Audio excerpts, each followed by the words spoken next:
Hello, and welcome to a new tutorial about mandatory occupancy simulation model. My name is Saeed, and in this tutorial and the next couple of tutorials, we will be talking about activities in MOSM. If you remember from previous tutorial, Peter, an employee in a law office, had to address different tasks as part of his job or his occupancy scenario. And one of these tasks is actually listed in here and abstracted on the right. Peter had to navigate from his location to an activity area and get engaged with an activity and do this process until all of the activities in a task is completed. We are going to package the navigation system and the activity engagement in an activity model. So technically speaking, we will need activity engagement and navigation for an activity model, but for the sake of clarity and storing the data, we will be adding a new feature which is a unique name to the activity. All the other details of activity model are actually listed in here. A name, area, direction, duration, and a potential field for navigation. An activity area is a convex polygon. For those very few of you who are not familiar with the convex polygon, a convex polygon is a polygon that for any two given points inside the polygon, there is a direct uninterrupted line of sight between them. So this shape is convex, whereas this shape is not convex. One of the good features, one of the good properties of convex polygons is that the center is guaranteed to be inside the polygon, and for that reason I wanted to use convex polygons for activity models. And then when the agent navigates the space and reaches somewhere around the center of this polygon, then the agent needs to orient himself or herself in order to appropriately get engaged with an activity. And so that's the reason that we need direction. And we need a duration for an activity engagement, which is specified with a minimum duration time, a maximum duration time, and a probability density function, in this case uniform distribution, which says that how much between minimum and maximum. Uh, and we also need a potential field, which is the last item in this field in this list, but definitely not the least item. The potential field mechanism is actually inherited from force-based models of crowd simulation, which is also based on two theories: social force model and optimal control theory. Okay, I'm going to move to Revit in order to show how it works. So if you remember, this is going to be our example is going to be the same example from previous tutorial, the law office, and I've prepared the OSM environment to save some time. At the top you have an activity model, activity menu. Under that menu you can create a new activity.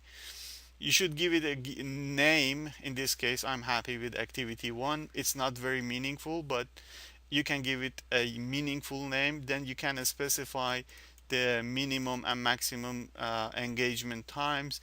Then you can select the activity engagement area either with picking one cell or creating a region. And I'm going to create a region just like before, that we had a client 1 greeting or engagement activity, and then after that you will set a direction to get engaged with that activity. And when you hit the done button, this activity will be created for you. So if you navigate to the spatial data control panel, you can see that the activity is there. Apart from the general statistical description of the data, you will see the minimum and maximum engagement area. You can actually change these numbers, and you can choose to include that in event capturing or not. Or you can also go to the 2D visualization field and visualize this activity as a field of data. So The color tones that you can see are actually describing the easiness of accessibility to the activity engagement area from the entire floor. So these colors in here are actually indicating that these are the areas that are not very comfortably accessible from this area. Okay, if you want to know how it really creates the mechanism for navigation, I feel more comfortable doing that, explaining that in a 3D environment. So this is going to be our activity. You can visualize that. It looks a little awkward, but you can see that in this activity, the surface is actually in a way that the edges are twisted. If I put some contours on the top of that, um, let's say 40 contours, and then increase the resolution also. So these contours, this surface has a unique property. If you consider the agent as a ball and then release that ball somewhere on this surface, the ball will roll down under the influence of the force of gravity, but it will be never pushed outside the surface, and it will continue rolling until it reaches the center of the surface or the activity engagement area. So these twists that you can see on the edges of this surface are actually intentionally created in order to serve that purpose, that the ball doesn't collide with the edges of this whole surface. And you can also actually do capture the gradient paths using the gradient descent algorithm. So if you use that algorithm, the paths will be captured from here. So uh, from anywhere in the floor, you can see that the path is extracted and there is no collision with the edges of the barriers. And when it's reaching the wavelengths of different colors, it also enters these areas with a perpendicular direction. Okay, and when you have created an activity, you can go to this menu, which is called Edit, Save, and Load Activities, and you can select the activity. You can save the activity in a file, and then probably you can load the activity from there later. So if you save the activity, I would say that it was called activity 1, and then a file will be created for you which looks like this. So you can open that in a text editor, and then you will see that this is the name of the activity. In this case, I'm actually pulling this example from previous tutorial, and then the location and the activity engagement times, and so you can change them in here or you can store them from here. Okay, but now I want to actually talk about some very basic concept in path planning, which needs to be discussed eventually.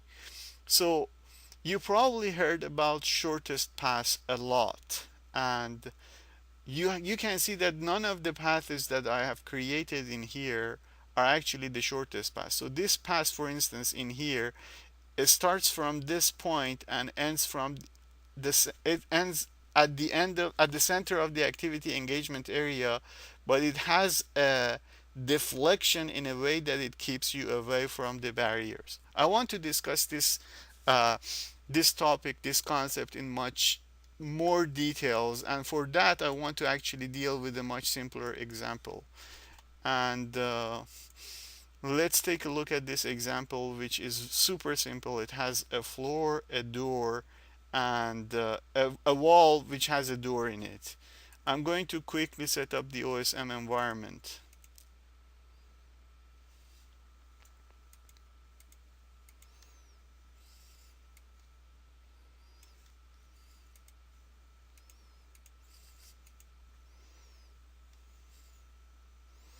All right. So before I create the activity, I go to the data control panel and I have three fields of data, and they have a set data cost properties. I want to actually remove this checkbox from here which says that include in a static cost. And when I remove that, I want to create an activity, a random activity. And this random activity is actually a cell somewhere around here. And uh, sorry, a cell somewhere around here and a random direction for that activity. I'm happy with the rest of the settings.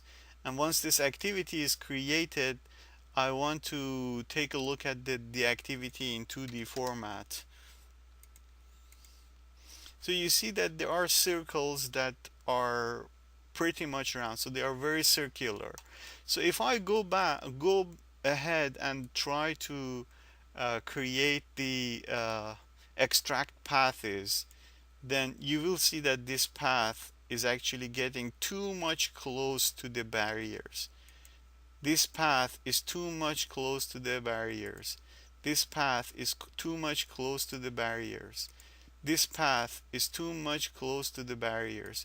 For these paths, we don't have any problems because there is no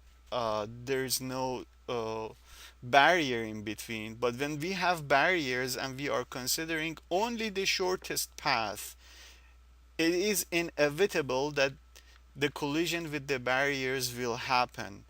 So the concept of shortest path is originating from the desire to minimize the path lengths. So all of us love to make the paths that we take as short as possible. But at the same time, we have a desire to be reasonably away from the barriers as well. So when we talk about shortest path in its purest form, and we neglect the desire to be reasonably away from the barriers, we will get we will eventually get collisions with the barriers. And the real mechanism should be based on some sort of trading between the path lengths and the comfort of being away from the barriers. So if I want to consider that, I will go to the edit, save, load activity menus.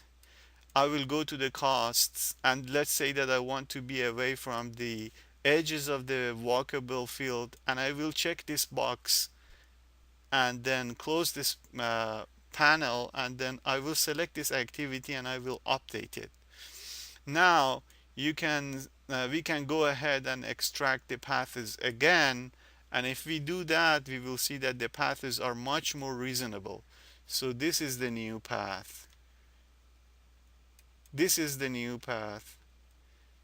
And this is the new path. For these guys, probably they're not going to be very different. So there should be a mechanism of balancing different desires, and minimizing the path lengths is only one of those desires. There might be other desires, and for sure there is a desire to be away from the barriers, but there might be another desire that we want to avoid an area because, I don't know, the floor is slippery, it's too hot, it's sunny, it's wet, I don't know, for some other reasons. In the next series of tutorials, we are going to talk about uh, fine-tuning the paths and combining the costs with the path lengths, and a mechanism to minimize all of them together. Thank you very much for watching this tutorial. I hope you have found this tutorial educational and hopefully entertaining. See you later.